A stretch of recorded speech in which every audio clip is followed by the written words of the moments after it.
أنفسنا ومن سيئات أعمالنا من يهده الله فلا مضل له ومن يضلل فلا هادي له أشهد أن لا إله إلا الله وحده لا شريك له وأشهد أن محمدا عبده ورسوله اللهم صل وسلم على محمد وعلى آله وصحبه والتابعين بإحسان إلى يوم الدين.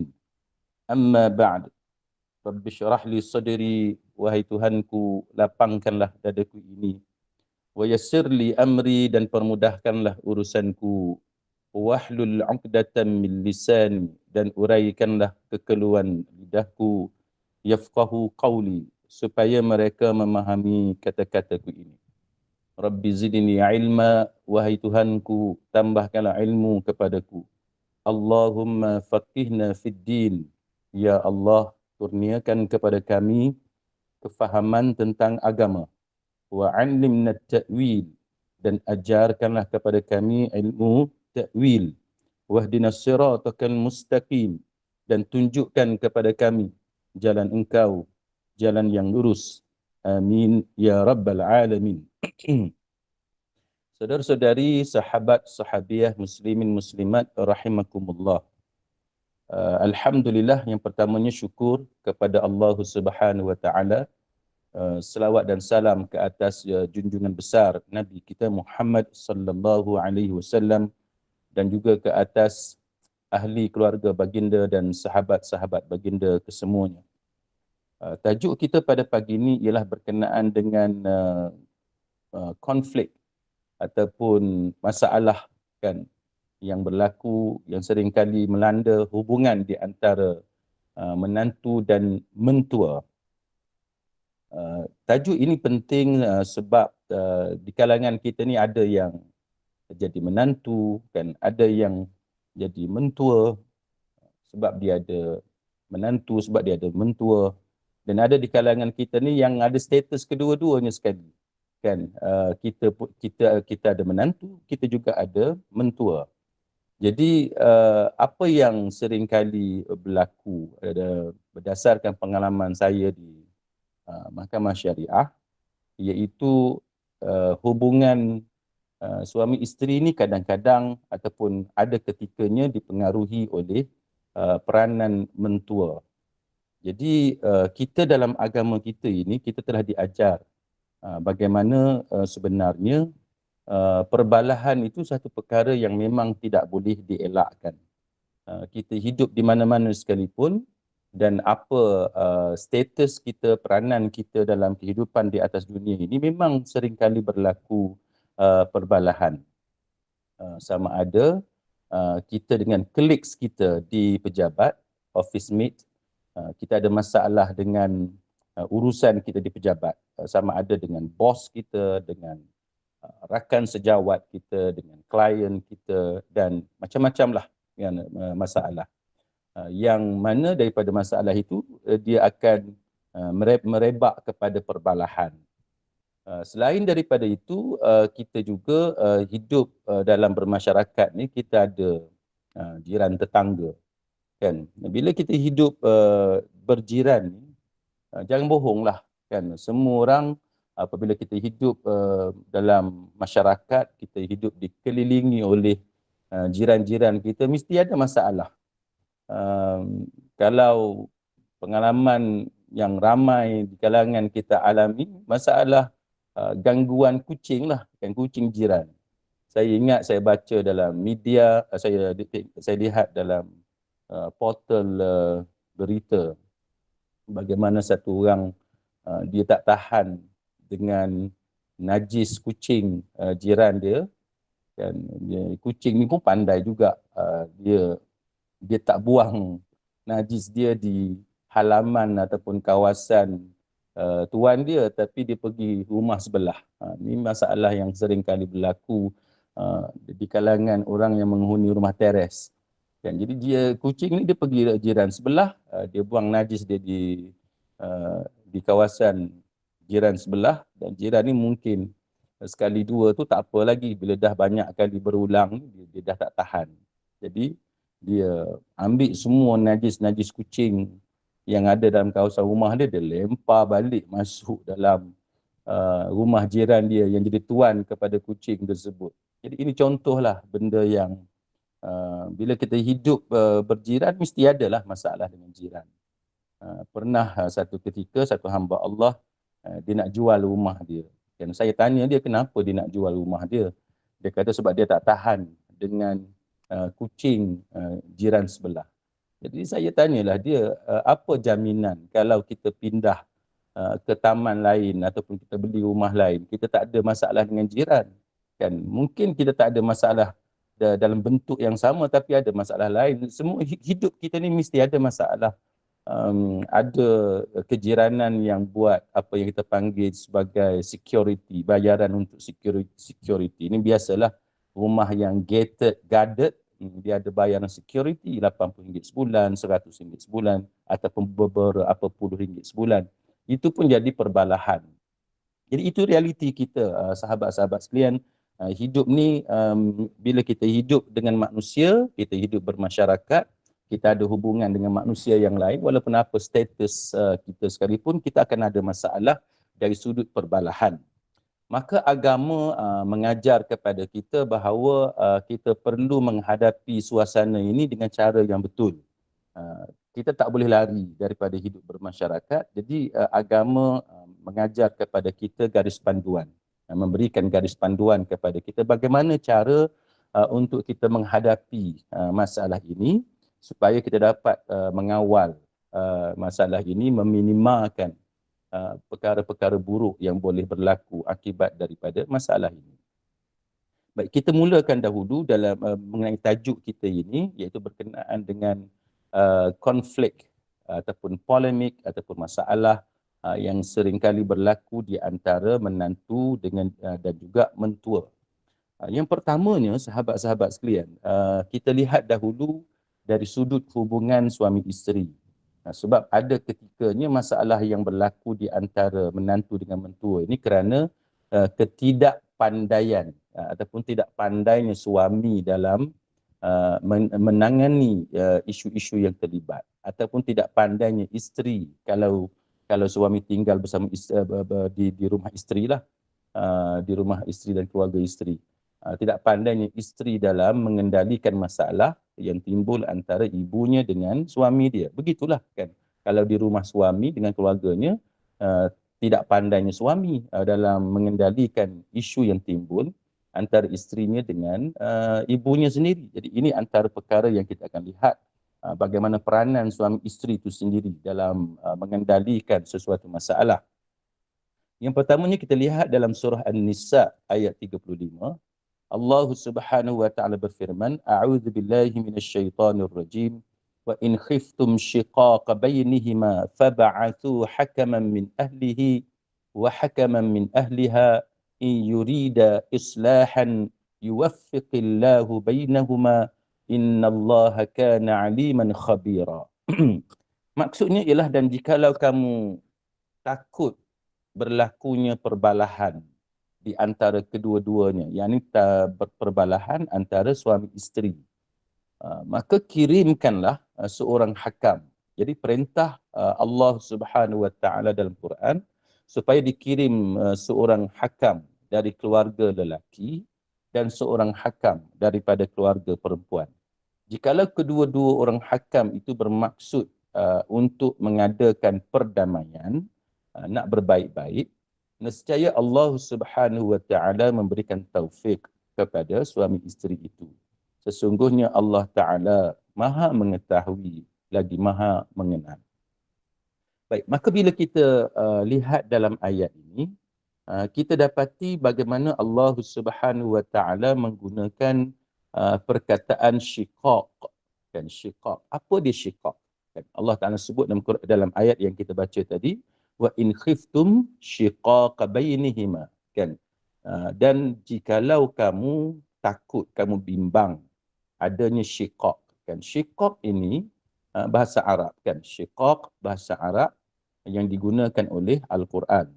Baik, dalam bahasa Melayu kita mudahnya ialah perbalahan. yang tak boleh diselesaikan di antara suami isteri. Jikalau di dalam mahkamah syariah, perkataan syikok ini seringkali muncul dalam kes yang melibatkan Seksyen 47 enactment Undang-Undang Keluarga Islam. Setiap negeri mungkin ada nombor pernomboran seksyen yang berbeza, tapi banyak negeri-negeri di Malaysia ni menggunakan nombor 47, kan, Seksyen 47 enactment Undang-Undang Keluarga Islam, mengikut negeri masing-masing lah. Jadi kita kena tahu dahulu bila timbul masalah, kan, antara suami isteri ini. Jadi apa yang seringkali berlaku ialah akan ada pihak yang keluar rumah, kan, bila berlaku perbalahan. Dan apa yang seringkali berlakunya ialah isteri yang keluar rumah, kan. Sebagai contoh, isteri keluar rumah, dia balik rumah mak ayah dia. Ini benda yang seringkali berlaku lah. Ataupun yang jarang-jarang suami yang keluar rumah, ada juga, kan, suami yang keluar rumah. Baik, banyak pihak menghubungi saya dan bertanya, apakah hukumnya kalau isteri keluar rumah? Kan, contohnya bila kita tinggal di rumah mentua kita, di rumah suami, kan, ada clash, kan, ada clash dengan mak mentua lah biasanya, kan, ada clash dengan mak mentua. Kemudian suami kita pula masuk belah mak dia. Ini pun yang kita sering kali sebut bahawa sebagai seorang ketua, sebagai seorang leader, suami sepatutnya bijak dalam menangani isu-isu rumah tangga. Kan, kita tak boleh sebagai seorang suami ataupun kita sebagai seorang isteri, kalau pasangan kita ada konflik, ada clash dengan parents kita, dengan ibu bapa kita, kita automatik masuk menyembelahi mak ayah kita. Tak boleh macam tu. Ataupun automatik masuk menyembelahi pasangan kita pun tak boleh. Kan, kita kena bijak dalam menangani konflik yang berlaku di antara pasangan kita dengan ibu bapa kita. Kan, kita kena bijak. Maka yang sering kali berlaku ialah bila berlaku perbalahan kita dengan mak mentua sebagai contoh, oleh sebab kita tinggal di rumah mereka, jadi kita pun keluar rumah. Kan, kita balik rumah mak ayah kita ataupun kita balik kampung kita ataupun rumah kita dan sebagainya.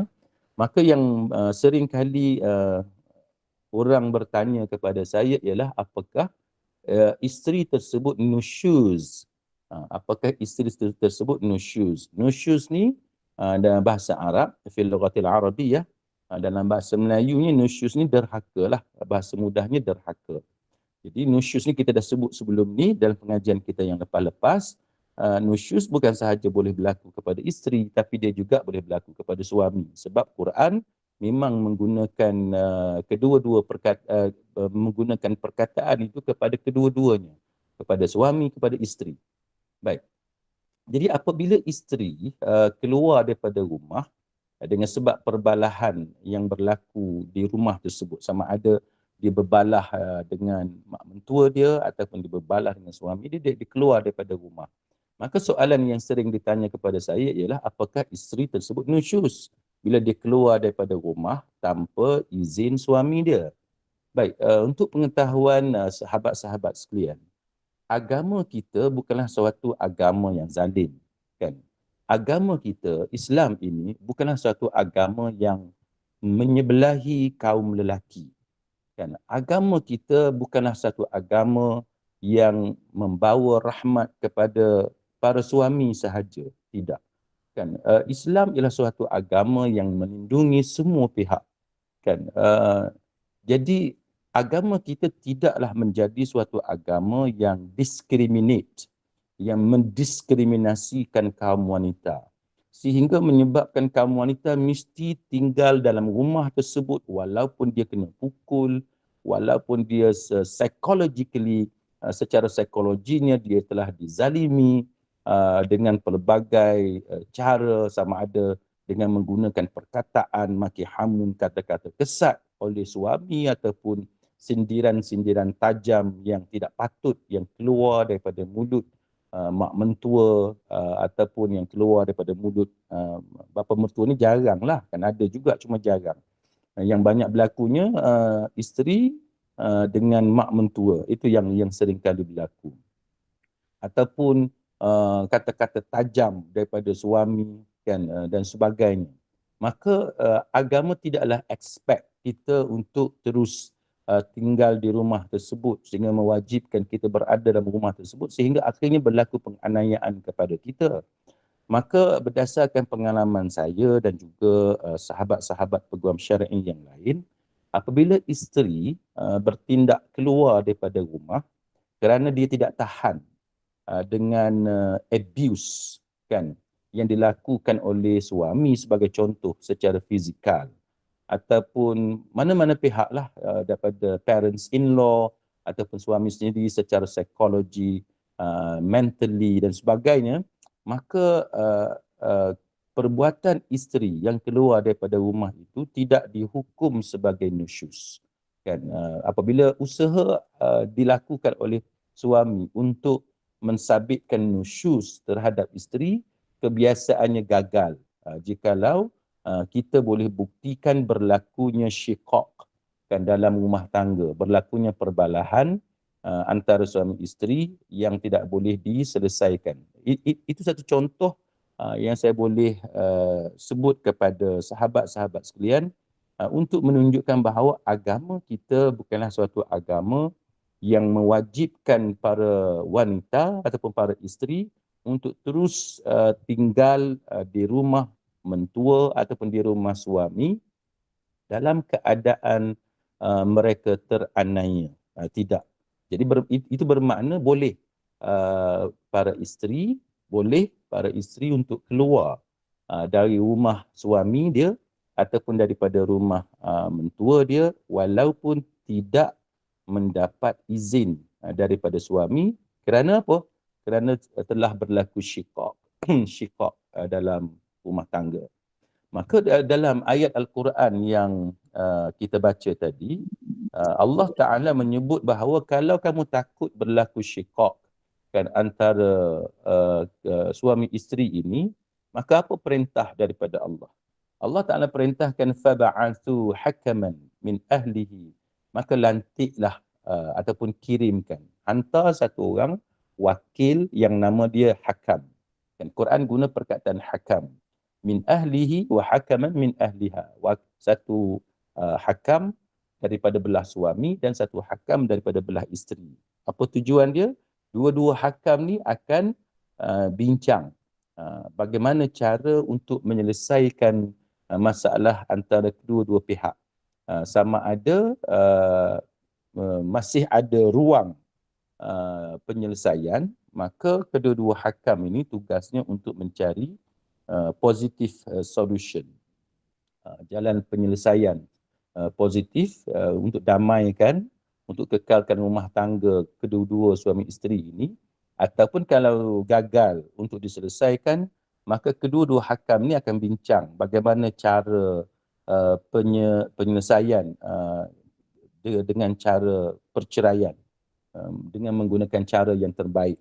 Maka mereka akan bincanglah nak bercerai dengan cara macam mana, sama ada perlu khulu' ataupun tebus talak ataupun tidak.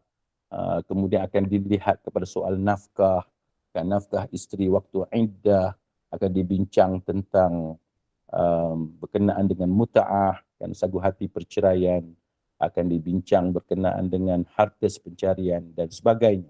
Jadi itu contoh peranan yang biasanya dimainkan oleh hakam apabila mahkamah ataupun kita melantik wakil daripada pihak kita untuk bincang sama ada boleh damai ataupun tak boleh damai. Jadi apa yang pentingnya ialah kita berusaha untuk mendamaikan kedua-dua belah pihak itu.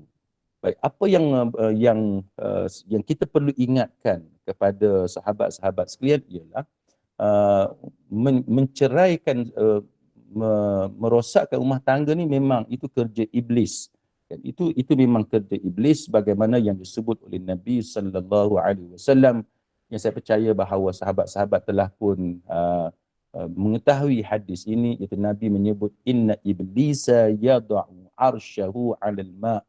Kan hadis tentang macam mana iblis ni dia letakkan singgahsana dia atas air.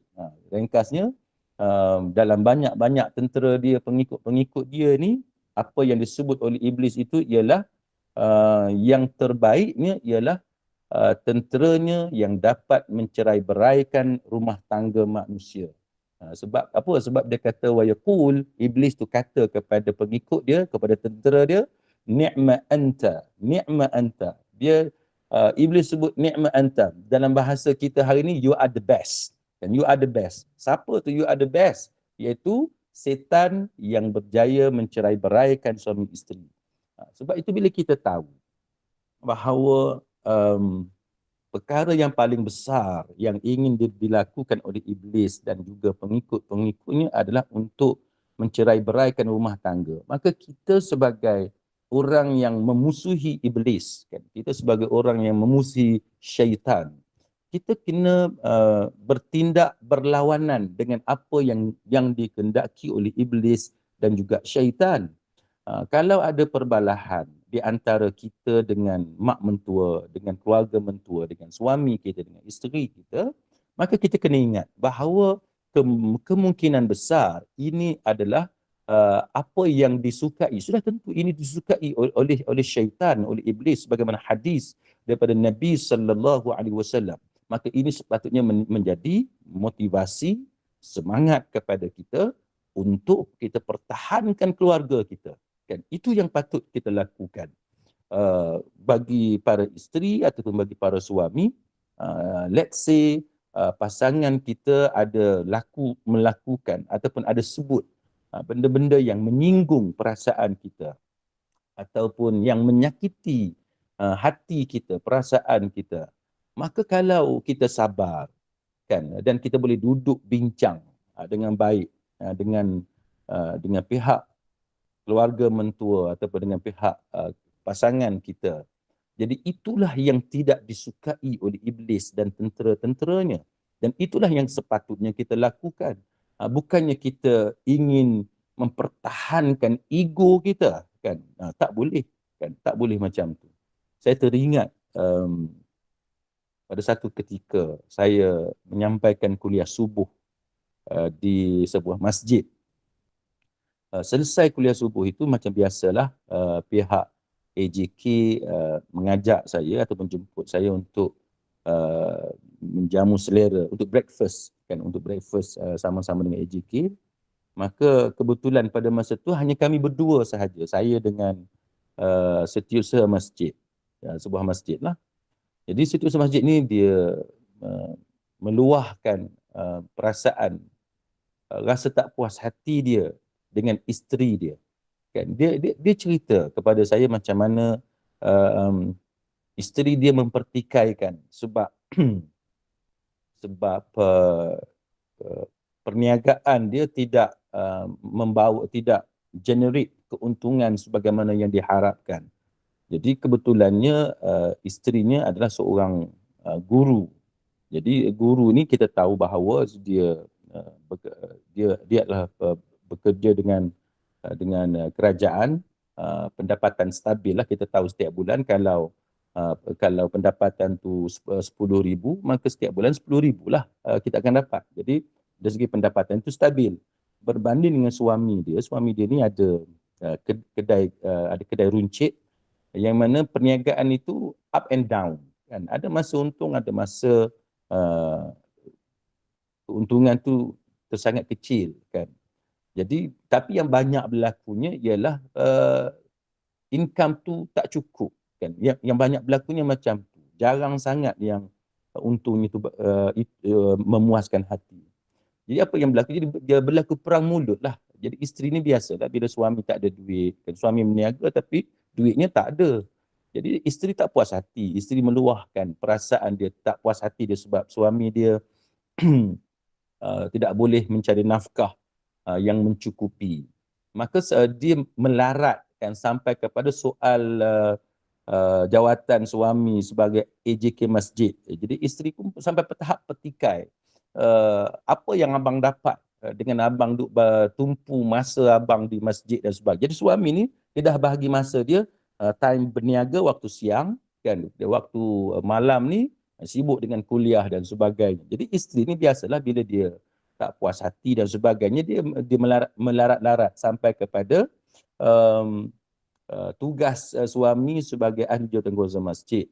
Sehingga kan isteri ni dia tergamak, dia sebut apa yang abang dapat, duit pun tak dapat pun daripada jawatan AJK masjid tersebut. Jadi mungkin saya tak tahulah apa sebenarnya yang mereka bergaduh, tapi antara isu yang timbulnya ialah apa yang dilakukan oleh suami tadi sebagai AJK masjid yang tak dapat income pun, macam tu.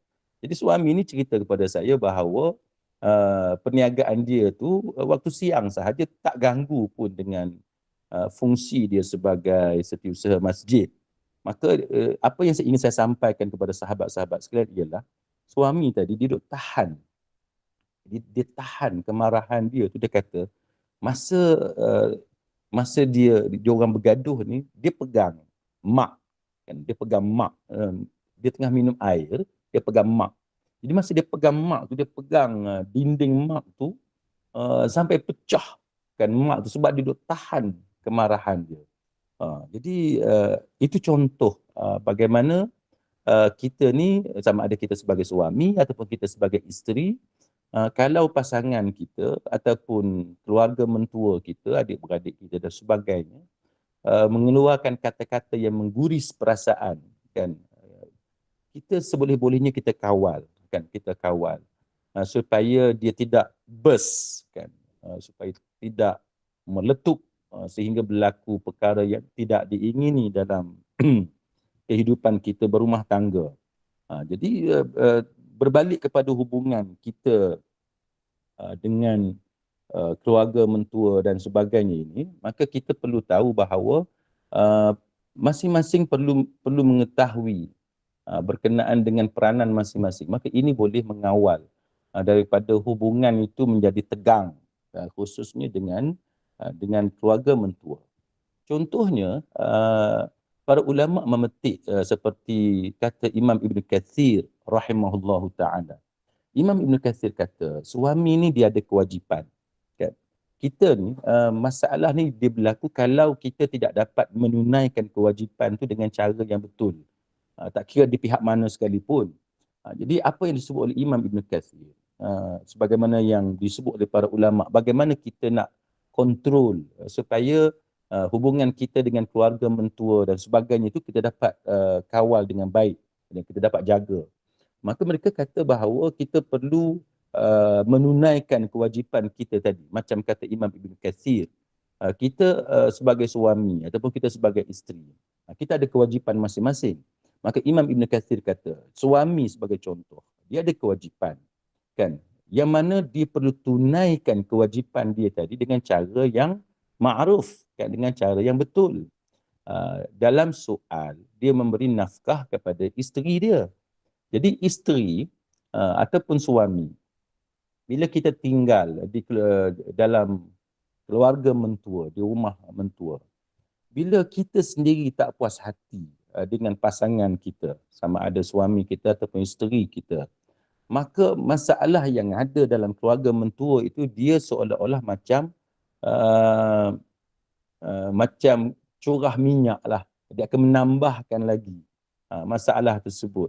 Jadi untuk mengawal benda ni, maka antara perkara pertama yang kita perlu perhatikan ialah kita perlu menunaikan tugas dan tanggungjawab kita dengan cara yang ma'ruf. Maksudnya kalau suami, sebagai contoh, suami tunaikan tugas dia memberi nafkah kepada isteri dengan cara yang betul, dengan cara yang ma'ruf. Maka tak adalah isteri nak komplain, tak puas hati dan sebagainya. Walaupun mungkin ada masalah dengan mentua dan sebagainya. Tapi at least apabila suami itu menunaikan tugas dengan tanggungjawab tadi, maka ianya dapat dikawal ataupun dapat diminimalkan perbalahan itu. Maka Imam Ibn Kathir kata, contohnya suami kena jaga kan pakaian isteri dia. kan tudung isteri. Suami beli ke tak? Ataupun suami tolong pilih ke tak? Tudung isteri ni kita tahulah, yang murah tu puluh-puluh ringgit. Ada yang mahal sikit 100 lebih. Kan saya tengok dalam media sosial ada yang jual tudung sampai ribu-ribu pun ada. Kan? Jadi orang perempuan dia suka tudung dia cantik, baju dia cantik dan sebagainya. Maka para suami perlu belajar benda-benda yang macam ni. Dia perlu tahu bagaimana cara untuk gembirakan isteri dia. Jadi kalau suami isteri tadi tinggal bersama keluarga mentua, ditambah pula dengan suami yang tak pandai dalam menjaga pakaian isteri, maka ini akan menambahkan masalah. Kan? Ini akan mengeruhkan suasana. Maka sebab itu antara benda yang perlu diperhatikan ialah peranan suami dalam menjaga kecantikan isteri dia. Kan kita tengoklah orang perempuan memang suka pun facial dan sebagainya. Maka suami kena concern benda-benda macam ni. Kalau isteri ajak suami pergi beli barang-barang facial dia, aksesori dia, tudung, pakaian dan sebagainya, suami kena layan. Itu yang dikatakan sebagai ma'ruf. Kan? Jadi kita kena perhatikan sebab setiap tempat dan juga kaum dia berbeza. Kita kena perhatikan kebiasaan dalam masyarakat kita. Kalau kita orang Melayu, macam mana cara orang Melayu, kan? Ada juga di kalangan kita yang berkahwin merentasi warna kulit dan juga bangsa. Kan Melayu kahwin dengan Cina, kan Melayu kahwin dengan India, Melayu kahwin dengan Jerman, dengan Mak Saleh dan sebagainya. Jadi kita kena perhatikan kebiasaan dalam masyarakat di mana kita tinggal tersebut. Maka Imam Ibn Katsir kata, nafkah tadi berlebih pun tak boleh, berkurang pun tak boleh. Kan? Itu yang kita kena perhatikan. Jadi kena bagi mengikut kesesuaian. Jadi ini antara perkara yang perlu diperhatikan untuk mengurangkan ataupun mengawal masalah apabila tinggal bersama dengan mentua.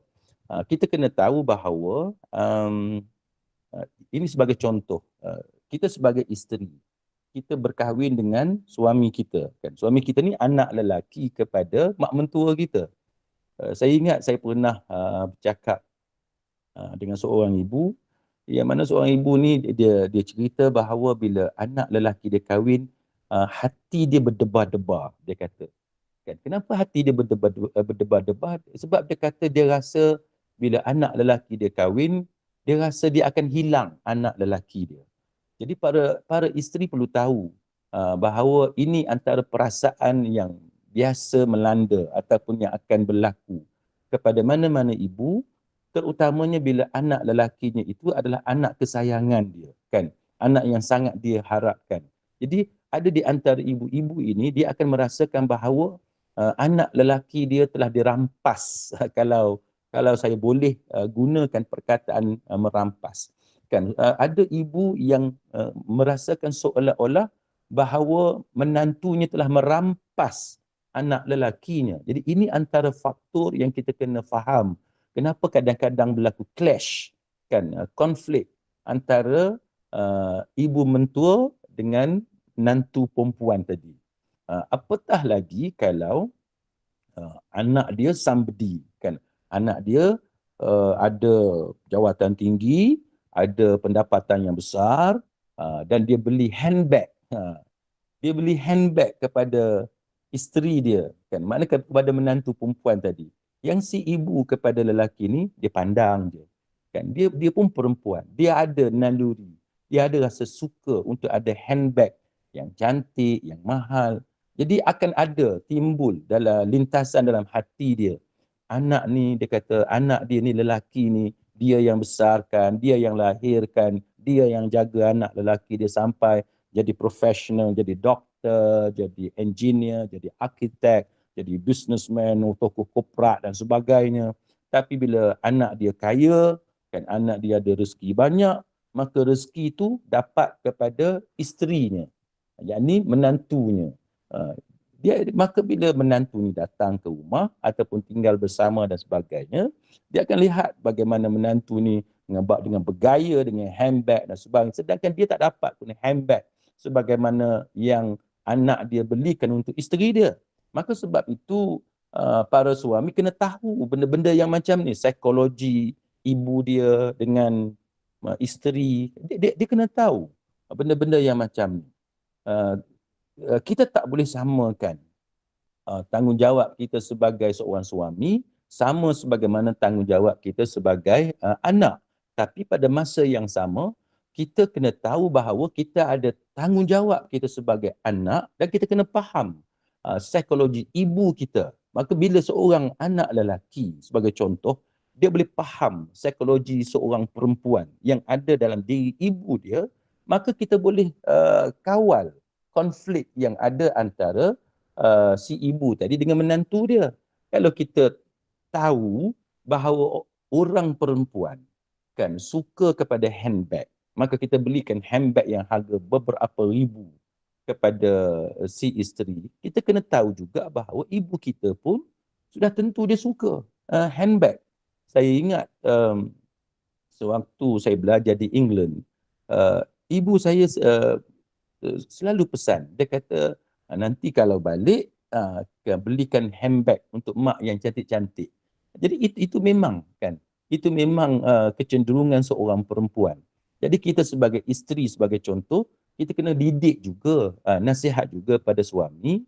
Bila suami kita beli handbag untuk kita, jangan kita seronok seorang-seorang. Kan, jangan kita enjoy seorang-seorang. Kita kena ingatkan juga kepada suami kita, tanggungjawab dia kepada ibu.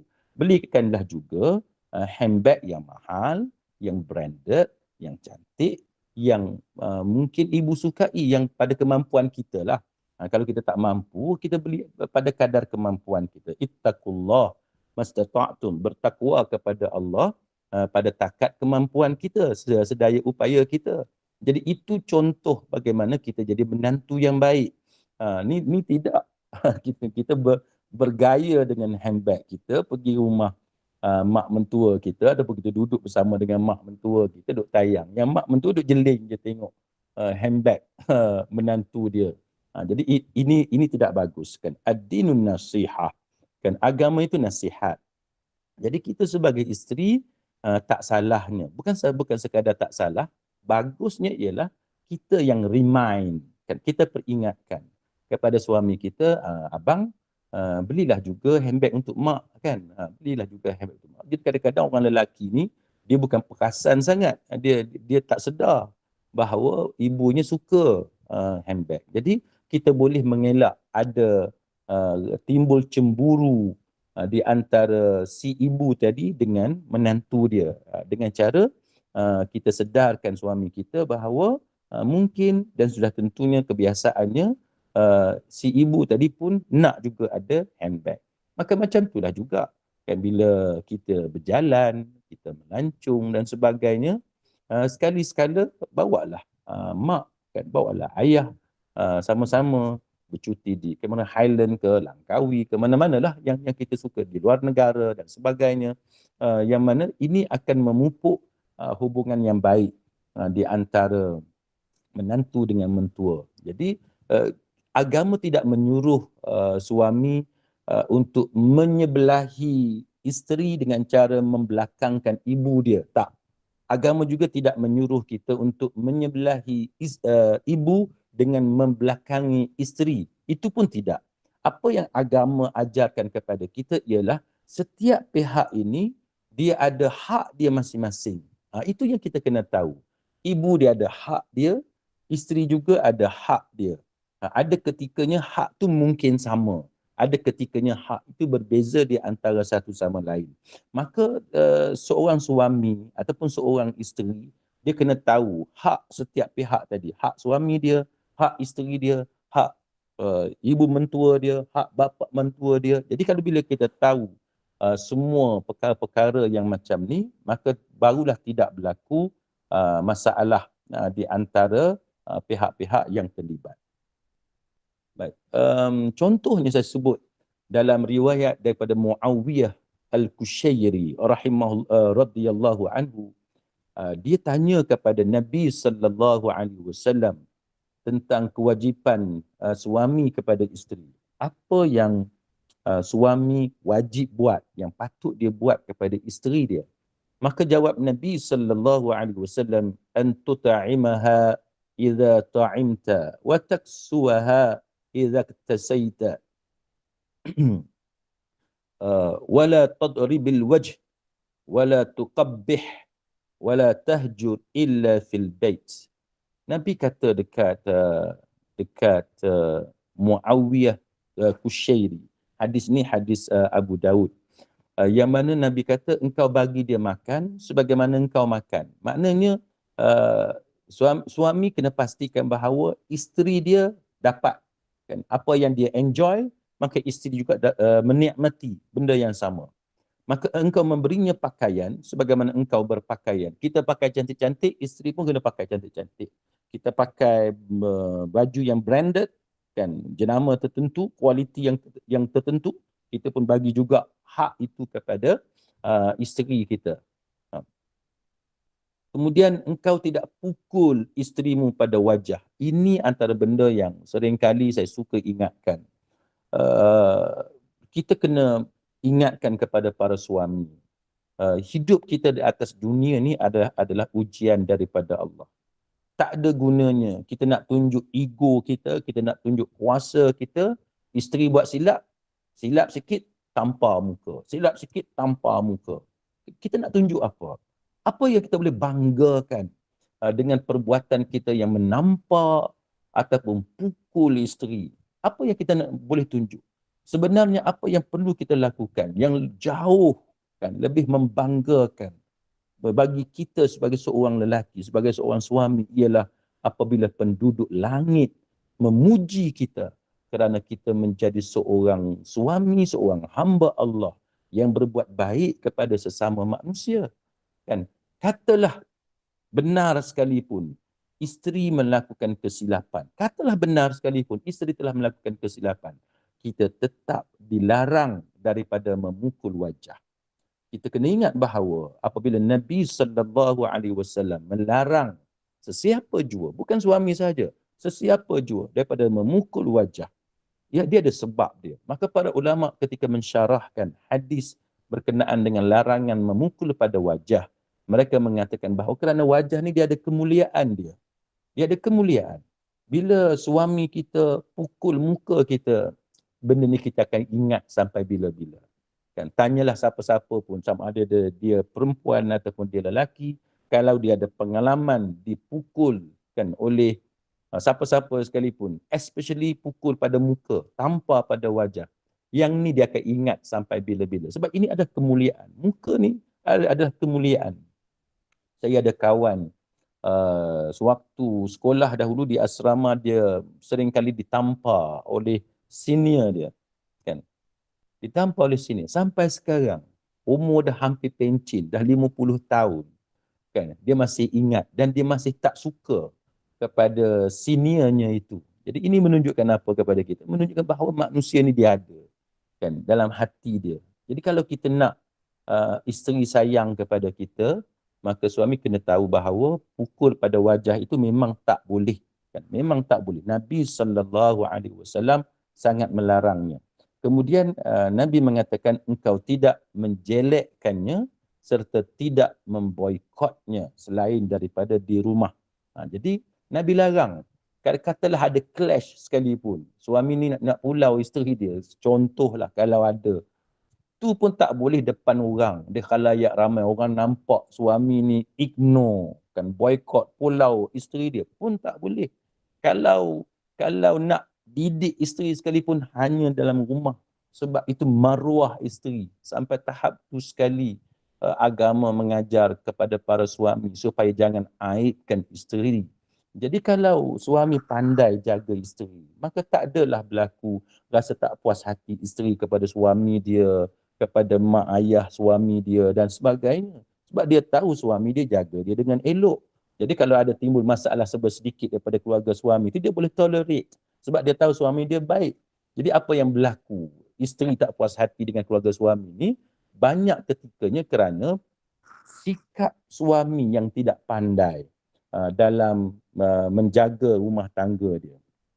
Baik. Jadi ini yang antara benda yang perlu diperhatikan. Kemudiannya apa yang boleh kita pesan kepada para menantu dalam menangani apa-apa masalah hubungan dengan mentua. Yang pertamanya ialah kita sebagai orang yang lebih muda, apatah lagi kita sebagai menantu, kan, kita adalah um, pasangan kepada suami kita, kepada isteri kita. Bila kita dengan mentua ni, dengan mak mentua, dengan pak mentua, kita kena banyak mengalah lah. Kita kena banyak mengalah.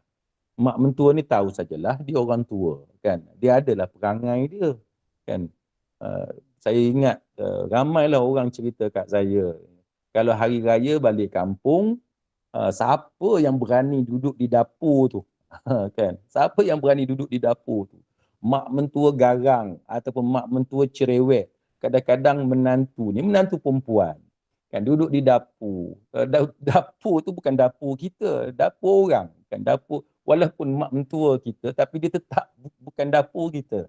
Dia ada cara dia sendiri. Kita silap ambil pinggan pun kena marah. Kan, kita silap ambil mangkuk pun kena marah.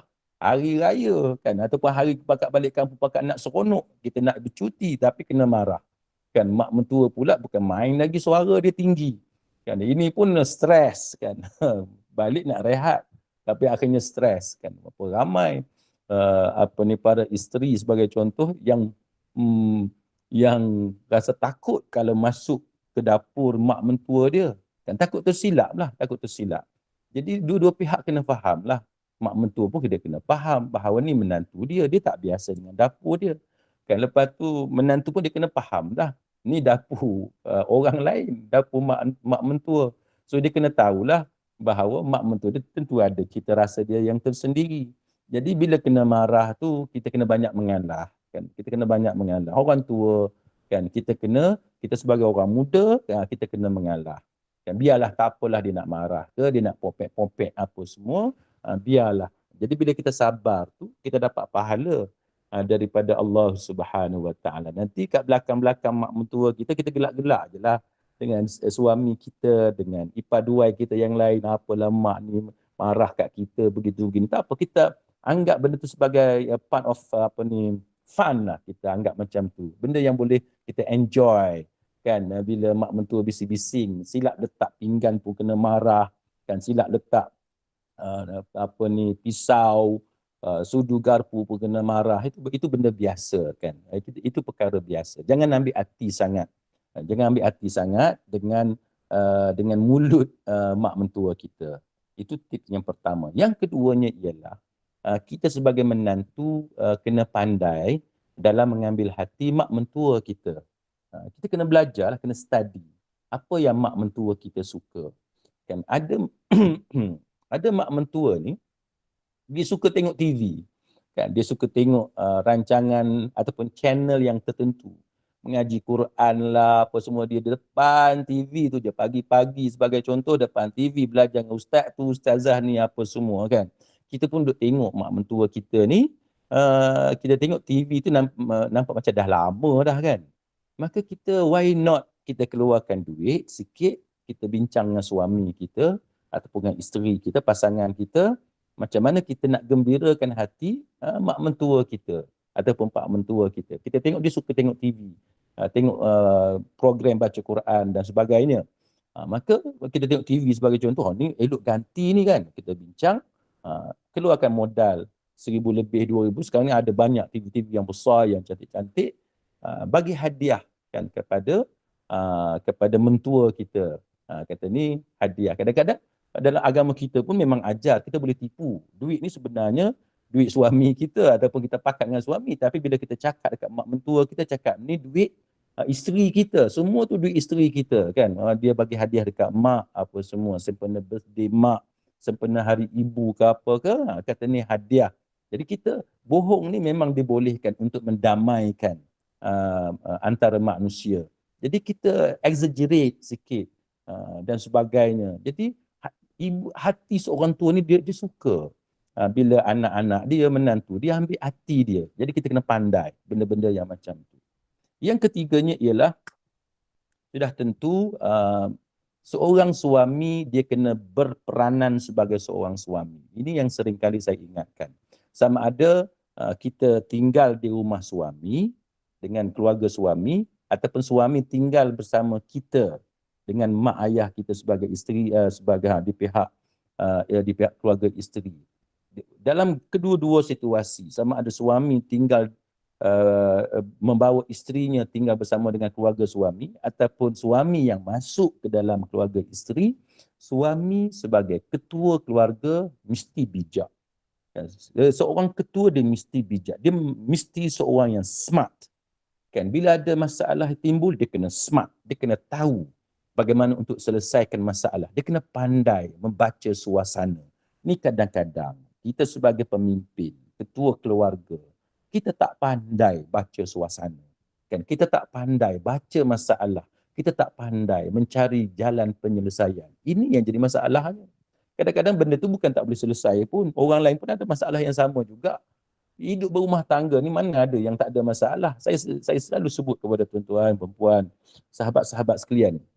Kalau kita berniaga, mesti ada masalah perniagaan. Kalau kita kahwin, mesti ada masalah rumah tangga.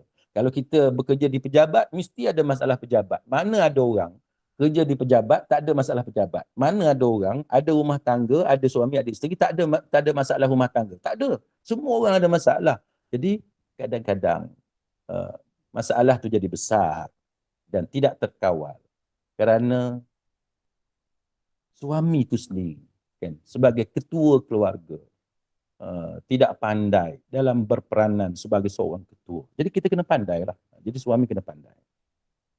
Yang keempatnya, bila menantu tinggal bersama dengan keluarga dengan mentua ataupun keluarga pasangan, kita kena pandai sesuaikan diri. Kan? Kita kena pandai sesuaikan diri. Jangan jadi seorang yang statik, jumut, ya, kaku. Tak tahu bagaimana nak sesuaikan diri. Kena pandailah. Ini especially bila kita kahwin dengan orang yang berbeza adat resam dia, budaya dia dengan kita. Contohnya kahwin berbeza negeri. Kan, saya ingat ada seorang ustazah, saya tak mahu sebut nama dah, kan. Orang ustazah yang terkenal dalam kuliah dia. Dia cerita, dia orang Negeri Sembilan, suami dia orang Kelantan. Jadi masa mereka belajar di luar negara dulu, keluarga dua-dua pihak tak setuju mereka kahwin. Ustazah ni orang Negeri Sembilan, suami dia orang Kelantan. Jadi yang keluarga Negeri Sembilan tak setuju ustazah ni kahwin dengan orang Kelantan sebab dia tak suka orang Kelantan. Pasal apa? Sebab dia orang kata orang lelaki Kelantan ni pemalas, kan. Lelaki Kelantan ni malas bekerja. Duk biar aje isteri bekerja. Itu anggapan keluarga dia keluarga ustazah ni di Negeri Sembilan. Itu antara sebab dia tak suka. Yang keluarga suami di Kelantan ni pula tak suka yang si lelaki ni kahwin dengan ustazah ni orang Negeri Sembilan, sebab pada anggapan dia orang Negeri Sembilan ni ada pepatih. Jadi queen control. Lelaki ni tak ada apa pun. Jadi lelaki ni kena ikut je isteri. Jadi itu contoh kan masalah sebab berbeza negeri, berbeza budaya, berbeza adat resam. Itu belum kita cakap tentang berbeza bangsa lagi. Tapi bila ustazah ni kahwin dengan ustaz tadi, dua-dua ni selebriti. Bila mereka kahwin, alhamdulillah, kan, alhamdulillah. Jadi itu contoh antara cabaran yang perlu kita lalui. Berbeza negeri pun sudah berbeza cara hidup. Macam saya orang Kelantan. Saya kahwin dengan isteri saya orang Temeloh. Kan, orang Temeloh ni benda yang dia sukanya daging kerbau berbanding dengan daging lembu. Itu pun masalah. Kan, saya suka daging lembu, saya tak suka daging kerbau. Jadi bila mula-mula kahwin tu, kekok juga kita ni. Macam mana kita nak sesuaikan. Sampai sekarang pun saya tak suka makan daging kerbau. Jadi itu contohlah. Berbeza negeri pun sudah berbeza dah. Soal makanan pun sudah berbeza. Tapi yang bagusnya bila kahwin dengan orang Temeloh ni, saya daripada tak suka makan ikan, jadi suka makan ikan. Temeloh ni kan terkenal dengan ikan patin masak tempoyak kan. Itu memang sedap.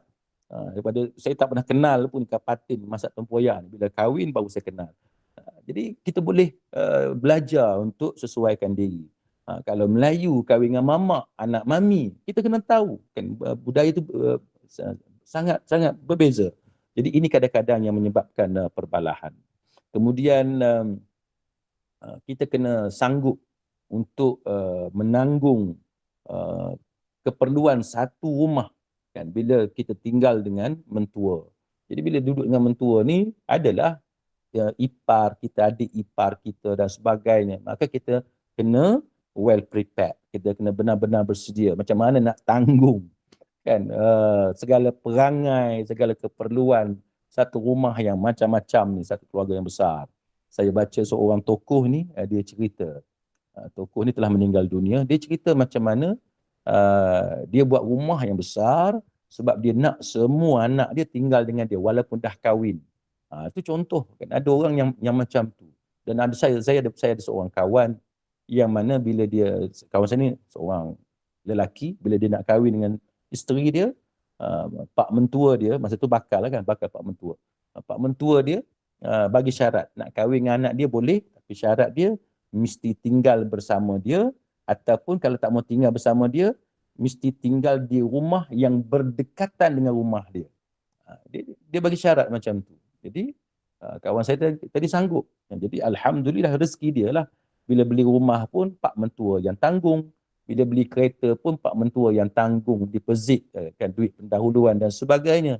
Jadi itu banyaklah cara yang berbeza antara satu sama lain. Jadi pokoknya ialah bila kita tinggal bersama dengan keluarga mentua, kita kena bersedia. Kan? Kita kena persiapkan diri kita bahawa kita ni tinggal dengan orang. Kan? Bila kita tinggal dengan orang lain yang bukan suami ataupun isteri kita, sudah tentu keperluan itu berbeza, perangai itu macam-macam, dan kita kena bersedia dengan keadaan itu. Maka setakat itu, sahabat-sahabat sekalian, saya pulangkan semula kepada Puan Zainun selaku moderator pada pagi ini. Mudah-mudahan ada manfaat untuk kita semua. Wassalamualaikum warahmatullahi wabarakatuh. Waalaikumsalam warahmatullahi wabarakatuh. Okay, terima kasih Ustaz. Bagi yang nak bertanya, silakan. Sebab muskilan boleh kemukakan kepada Ustaz. Silakan.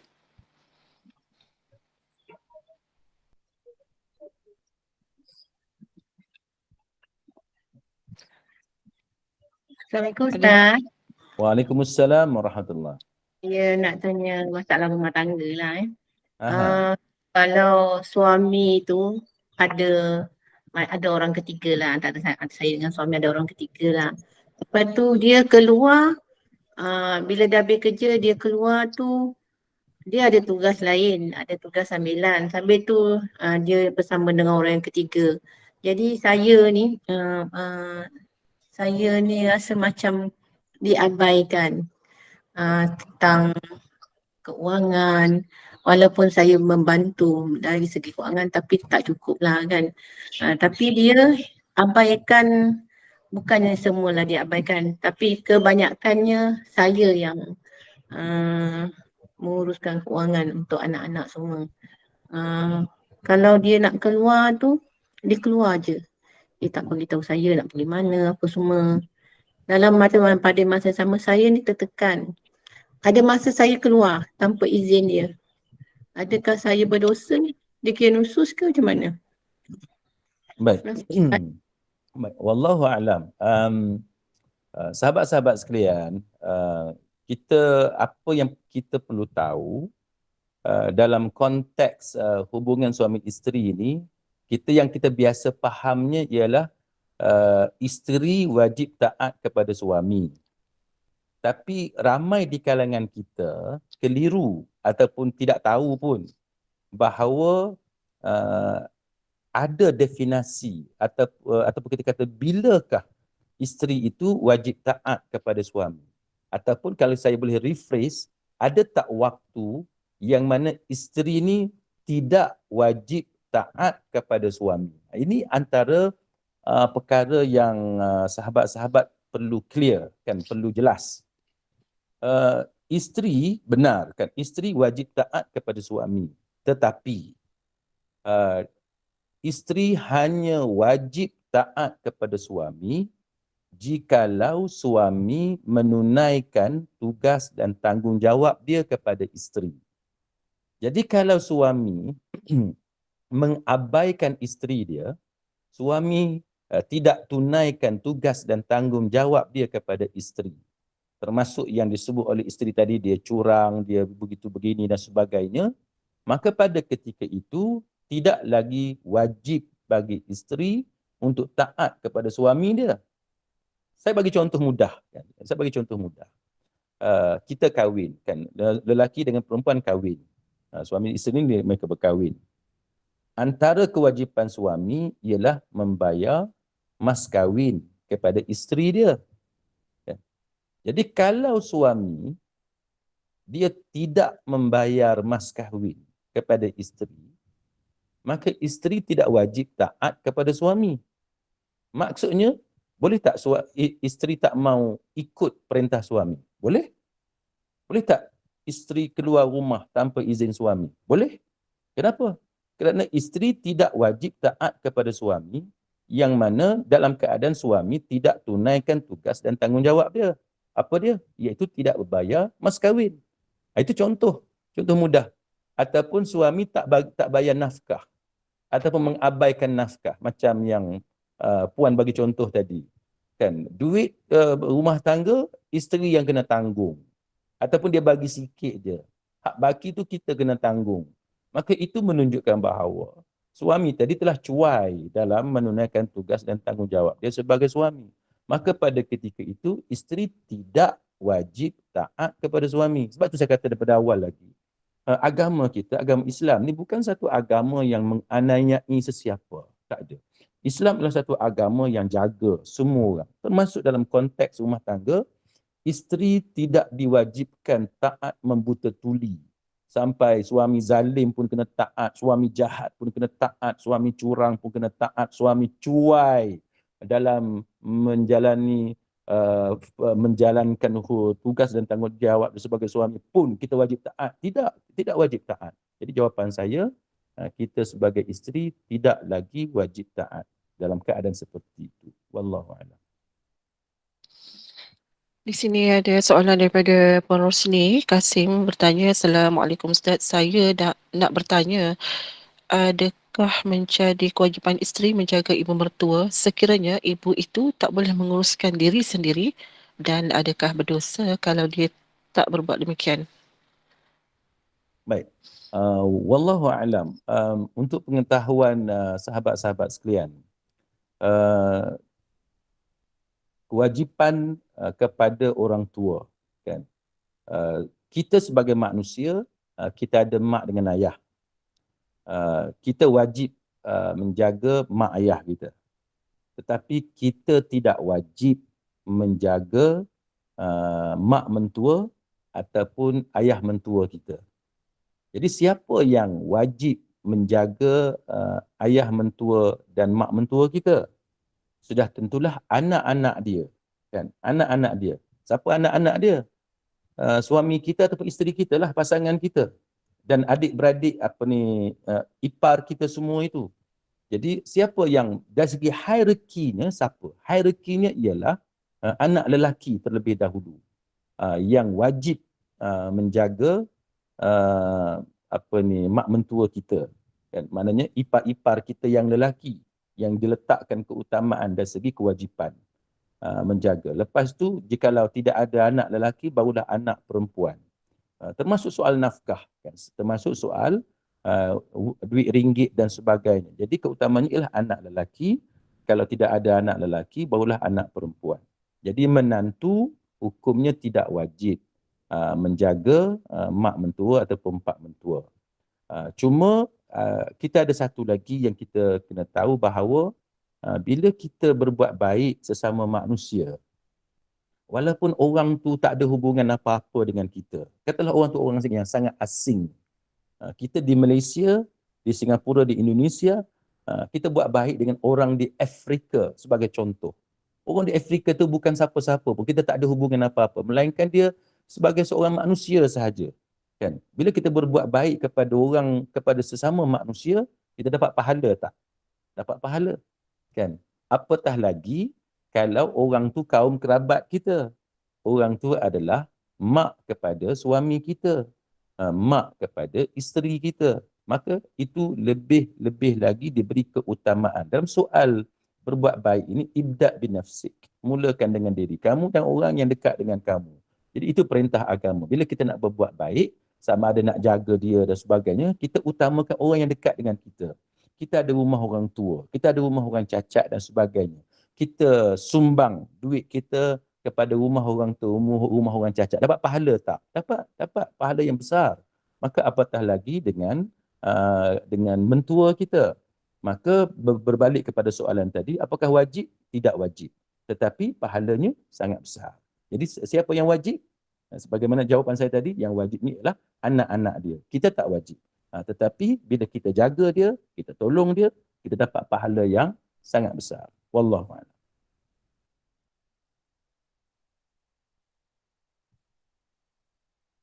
Soalan seterusnya ada lagi? Silakan.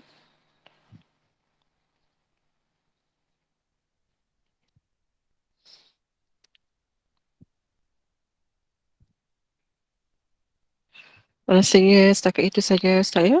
Semua dah jelas kot. Dah tak ada soalan tu. Tak dikemukakan. Alhamdulillah. Jazakallah khair al-fadil Ustaz Dr. Ahmad Jalani atas kesediaan berkongsi ilmu berkenaan dengan Kalau di konflik. luar topik, Assalamualaikum. Kalau topik boleh tanya ke? Ya, silakan. Macam ni, saya bernazar untuk infakkan tanah saka lah. Lepas tu di Terengganu. Lepas tu kepada Jabatan Agama Islam Terengganu.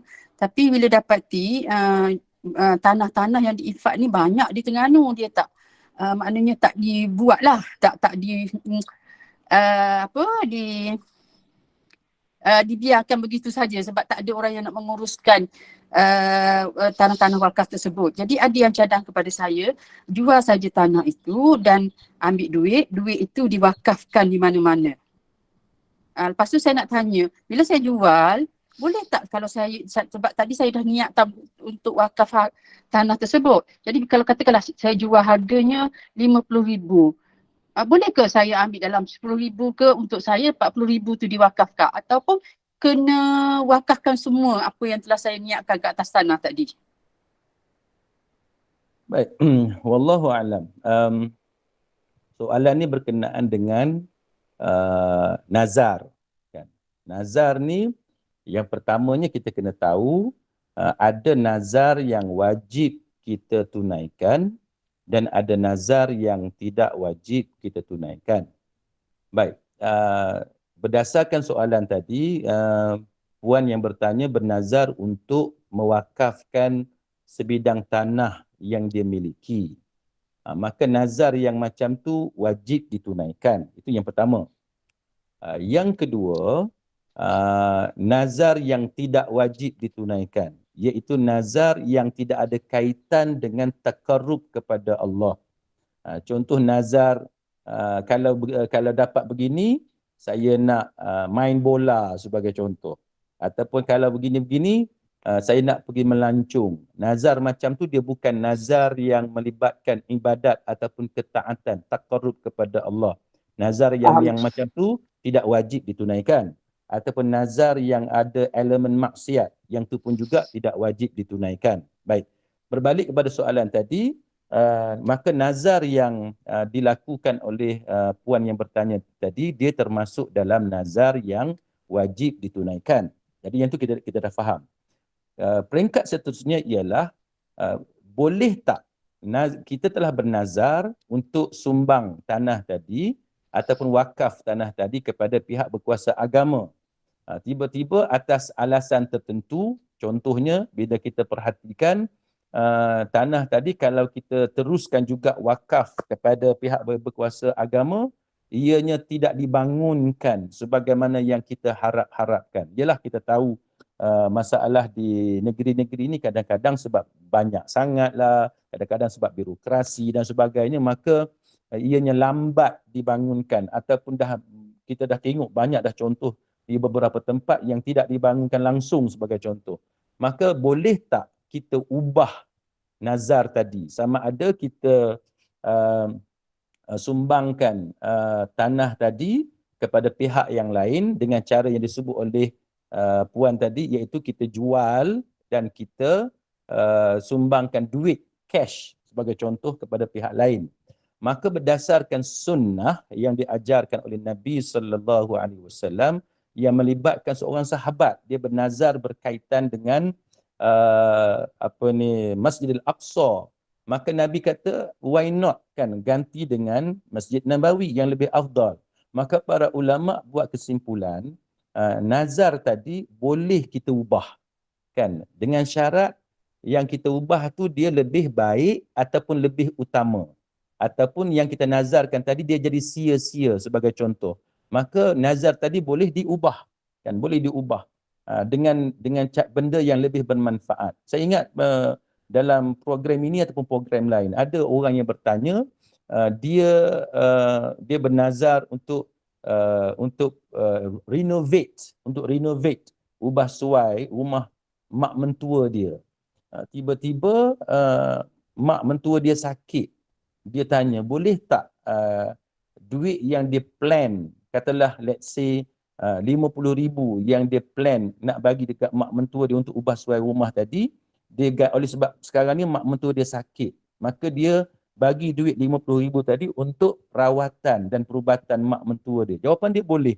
Sebab apa? Sebab dalam keadaan sekarang mak mentua dia lebih memerlukan wang itu untuk rawatan, untuk perubatan penyakit yang dia alami. Jadi itu contoh macam mana nazar itu boleh diubah dengan syarat dia lebih berfaedah, dengan syarat dia lebih utama ataupun untuk mengelak daripada nazar kita tadi jadi sia-sia. Maka jawapan dia kita boleh jual tanah tadi dan kita wakafkan cash.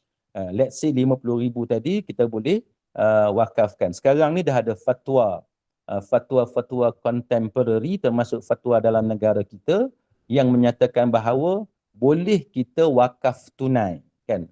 Jadi maknanya tanah tadi kita jual dapat duit 50,000, maka 50,000 tadi kita jadikan wakaf tunai dengan cara kita wakafkan kepada mana-mana pihak yang berhak untuk menerimanya dengan cara wakaf. Jadi jangan ubah berkenaan dengan status wakaf. Kemudian yang ketiga yang puan bertanya tadi iaitu boleh tak let's say duit jualan tadi 50,000 kita ambil 10,000. Jadi soalannya kenapa nak ambil 10,000 tadi?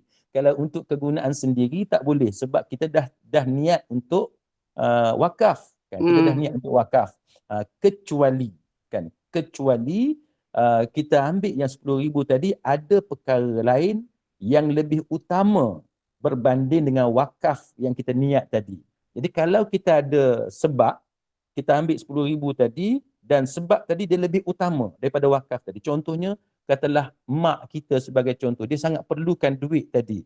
Maka antara kita wakaf untuk kegunaan orang ramai dengan bagi duit tadi kepada mak kita yang sedang tenat ataupun perlukan katil yang harga sekian-sekian dan sebagainya, sudah tentulah membantu mak kita itu lebih utama berbanding dengan sumbangan wakaf kepada orang ramai. Maka kalau itu alasannya, maka boleh kita ambil 10,000 tadi bagi kepada mak kita sebab itu lebih utama. Jadi syarat dia apa?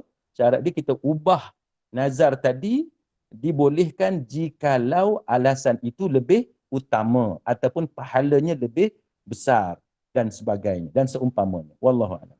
Alasannya Ustaz, saya masih ada baki pinjaman kerajaan untuk rumah sebanyak jumlah tertentu lah. Jadi boleh ke saya ambil tu untuk lansaikan hutang saya dulu dengan pinjaman kerajaan, yang lebihnya baru saya bagi wakaf? Atau sebab pinjaman kerajaan ni memang kita terjamin lah, kalau maknanya ada insurans kalau kita mati pun memang ditanggung oleh kerajaan kan. Jadi boleh ke saya buat macam tu ataupun tak boleh? Tak tahu lah. Baik, sebagaimana yang saya sebut tadi, bila kita nazar kan, nazar tu boleh diganti kalau ada benda lain yang lebih utama. Dan kita bayar hutang tu itu wajib kan, itu benda yang wajib. Jadi kita ada benda lain yang lebih utama.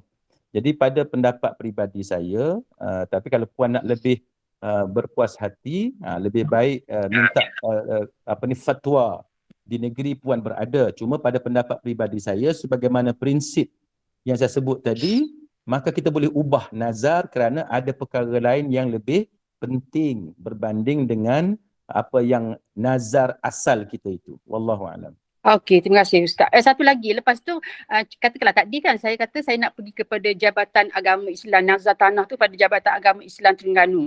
Jadi boleh tak kalau saya buat tadi dah jual, lepas tu duit tu saya tak beri kepada Jabatan Agama Islam Terengganu tapi saya wakafkan di tempat-tempat yang lain, contohnya di pondok-pondok atau saya bagi-bagilah sebab dah duit kan. Jadi boleh bagi-bagi, contohnya 10,000 di pondok A, 10,000 lagi di pondok C dan sebagainya.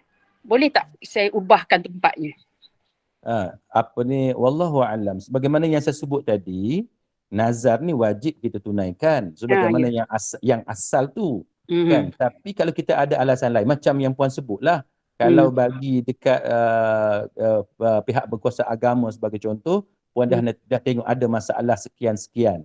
Maka untuk mengelak daripada masalah sekian-sekian tadi, puan bagi ke tempat lain yang puan yakin benda tu dapat manfaat yang lebih besar. Maka kalau macam tu boleh. Kalau macam tu boleh. Tapi kalau kita saja-saja nak tukar daripada nazar yang pertama kepada nazar yang kedua tu, yang tu tak boleh. Kalau suka-suka. Okey, faham. Okey, faham. Terima kasih banyak-banyak Ustaz. Sama-sama. Okey, Alhamdulillah. Saya kira itulah soalan yang terakhir. Alhamdulillah. Jazakallah khairan al-Fadhil Ustaz Dr. Ahmad Jalani atas kesediaan berkongsi ilmu dan berkenaan konflik menantu dan mertua, dan semoga jawapan itu dapat memberi penjelasan yang cukup kepada yang bertanya, dan semoga setiap permasalahan dapatlah ditangani dengan rundingan damai dan sifat toleransi. Paling penting banyakkan bersabar kerana semua ujian ini juga mungkin menjadikan kita lebih matang dalam mengendalikan urusan rumah tangga. Dan semoga perkongsian ilmu ini dapatlah sedikit sebanyak memberi kepahaman dan manfaat bagi kita semua, dan semoga dan juga pada penaja, terima kasih menaja slot program ini, dan juga para jemaah, terima kasih duduk bersama-sama hingga ke akhir majlis ini, dan saya serahkan kembali kepada Al-Fadhil Ustaz untuk menutup majlis ini dengan tasbih kafarah dan surah Al-As. Silakan Ustaz. Baik, sahabat-sahabat sekalian, terima kasih kerana bersama-sama dengan saya pada pagi ini. Mudah-mudahan Allah Subhanahu Wa Taala merahmati anda semua dan merahmati saya, merahmati kita semua insya-Allah. Allahumma inna nas'aluka ilman nafi'a wa rizqan tayyiba wa amalan mutaqabbala. Ya Allah, kami pohon kepada Engkau ilmu yang bermanfaat, rezeki yang baik dan amalan yang diterima oleh-Mu ya Allah. Maka marilah kita sama-sama membaca tasbih kafarah dan surah Al-Asr. Subhanakallahumma wa bihamdik asyhadu an la ilaha illa anta astaghfiruka wa atubu ilaik. A'udzu billahi minasy syaithanir rajim. Bismillahirrahmanirrahim. Wal 'asr innal insana lafi khusr illa alladhina amanu wa 'amilus salihat wa tawasaw bil haqq wa tawasaw bis sabr. Wabillahi taufiq wal hidayah. Wassalamualaikum warahmatullahi wabarakatuh. Waalaikumsalam Assalamualaikum warahmatullahi wabarakatuh.